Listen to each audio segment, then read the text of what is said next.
اس میں تو کیٹیگوریکل میرا جواب ہے کہ قطعاً نہیں، بلکہ یہ بدعت ہے. یعنی یہ بجائے آپ کو کوئی ثواب دلانے کے الٹا جو ہے آپ پر گرفت ہو جائے گی. ایسی کوئی چیز صحابہ سے ثابت نہیں ہے، اور ہمارا دین وہی ہے، ما انا علیہ واصحابی. رسول نے فرمایا جس چیز پر میرا عمل ہے اور میرے صحابہ کا ہے، دین تو اصل میں وہی ہے. جہاں تک ایصال ثواب کا تعلق ہے، اس میں ہمارے ہاں ذرا کافی مختلف آراء موجود ہیں. مجھے اس رائے سے اتفاق ہے کہ مالی اگر کوئی عبادت ہے اس کا ثواب آپ اپنے کسی فوت شدہ بزرگ کو منتقل کر سکتے ہیں. مطلب آپ نے کسی بیوہ کی کوئی مدد کی ہے، کسی یتیم کی کوئی مدد کی ہے، کسی دینی کام میں پیسہ لگایا ہے، کوئی صدقہ جاریہ شروع کیا ہے خدمت خلق کے لیے وغیرہ وغیرہ، تو اس کی تو جو ہے اس کے ثواب کو منتقل کیا جا سکتا ہے کہ اللہ اس کا ثواب میرے والد یا میری والدہ کے وہ کو پہنچا دے. جسمانی نہیں. آپ نماز پڑھ کے کہیں اس کا ثواب، یا روزہ رکھ کر کہیں کہ اس کا ثواب، یا یہ کہ آپ قرآن پڑھ کر کہیں یہ آپ ہی کو ثواب ہوگا. آپ خود پڑھیں گے آپ کو ثواب ہوگا. البتہ ایسے تمام افعال کے بعد جب آپ اللہ سے دعا کریں گے، یہ نہیں کہیں گے کہ میرے اس فعل کا ثواب منتقل کر دے، اے اللہ میرے والدین کی مغفرت فرما. تو یہ کوئی نیک کام کرنے کے بعد جو ہے اس دعا کی تاثیر جو ہے وہ بڑھ جاتی ہے. بس اس پہلو میں انڈائریکٹلی اس کا ایک تعلق بن جائے گا. ورنہ یہ کہ وہ اس طریقے سے بچوں کو بلانا اور پڑھانا اور یہ جو ہے سوئم میں کرنا اور قرآن خوانی کی محفلیں، یہ سب بدعات ہیں، اور یہ در حقیقت دین میں اضافے ہیں، اور ان کی کوئی حقیقت نہیں ہے. دیکھیے، انسانی زندگی کے یہ 3 دور ہیں.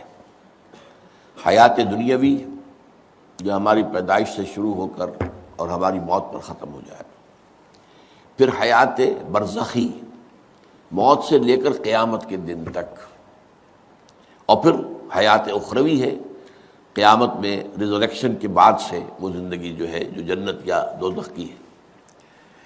اس میں ان دونوں زندگیوں کے بارے میں تفصیل سے کوئی بات کرنا بالکل غلط ہے، اور اس سے فتنے پیدا ہوتے ہیں.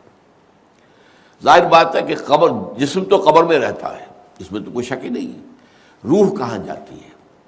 کیا وہ بھی قبر ہی میں رہتی ہے یا کہیں اور چلی جاتی ہے؟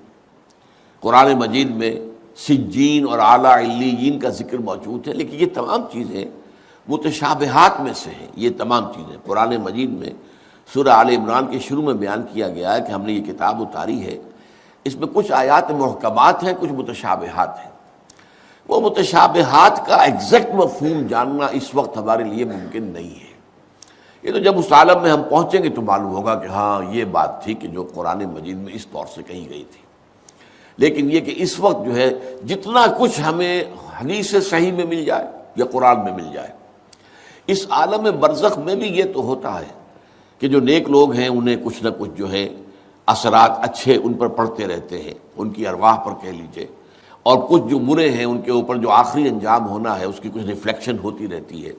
جس کو حدیث میں کہا گیا ہے کہ ہر قبر جو ہے وہ یا تو جنت کے باغیچوں میں سے ایک باغیچہ ہے یا دوزخ کے گڑھوں میں سے ایک گڑھا ہے. یا کہیں کہہ دیا جاتا ہے کہ کھڑکی کھول دی جاتی ہے اس میں، یا جنت کی طرف سے کہ ٹھنڈی ہوائیں آئیں، خوشبوئیں آئیں، اور یا دوزخ کی طرف سے کہ آگ کی لپٹ آئے. دوزخ میں داخل ہوں گے قیامت کے بعد ہی، اور جنت میں داخل ہوں گے قیامت کے بعد ہی، لیکن اس کے کچھ آثار پڑنے شروع ہو جاتے ہیں. وہ جس کو انگریزی میں آپ کہتے ہیں coming events cast their shadows before, بعد میں آنے والے واقعات جو ہیں ان کے کچھ سائے جو ہیں پہلے سے آنے شروع ہو جاتے ہیں. تو اسی طرح سمجھیے کہ جو کچھ آخرت میں کسی انسان کے ساتھ ہونا ہے اس کا ایک عکس جو ہے وہ عالم برزخ میں شروع ہو جاتا ہے. اسی لیے قرآن مجید میں یہ بھی آیا ہے کہ یہ جو آل فرعون تھے یہ صبح و شام جہنم پر پیش کیے جاتے ہیں، اور قیامت کے دن پھر کہہ دیا جائے گا ادخلوا آل فرعون نار، ان کو داخل کر دو آگ کے اندر. تو یہ اس حد تک. باقی یہ ہے کہ تفصیل میں جانا، ہاں ایک رائے ہے، یہ شاہ ولی اللہ دہلوی رحمۃ اللہ علیہ کی ہے، اگر ان کی رائے نہ ہوتی تو میں اسے بیان بھی نہ کرتا. لیکن یہ کہ وہ ایک بہت بڑے محدث اور بہت مفکر اور دین کے فلسفے سے بہت بڑے واقف انسان تھے. انہوں نے کہا کہ جو اولیاء اللہ ہوتے ہیں، اللہ کے نیک بندے، اللہ کے بندے، ان کے انتقال کے بعد ان کی روحوں کو بھی اللہ فرشتوں کے طبقہ اسفل میں شامل کر دیتا ہے. یہ فرشتے ہیں نا اس وقت بھی موجود ہیں. ابھی شاید اگلے ہی جمعے میں وہ حدیث جو ہے اس کا بیان آئے گا کہ جب بھی کسی گھر میں اللہ کے گھر میں کچھ لوگ اس لیے جمع ہوں کہ اللہ کی کتاب پڑھیں اور سمجھیں اور سمجھائیں تو ان کے اوپر فرشتے گھیرا ان کا ڈال لیتے ہیں اور ان پر اللہ کی طرف سے سکینت نازل ہوتی ہے اور رحمت نازل ہوتی ہے اور اللہ ان کا ذکر کرتا ہے فرشتوں کے پاس. دیکھو میرے بندے تم کہتے تھے یہ فساد مچائے گا, دیکھو یہ بھی تو ہے نا جو میرے کلام کو پڑھنے کے لیے میرے گھر میں جمع ہیں.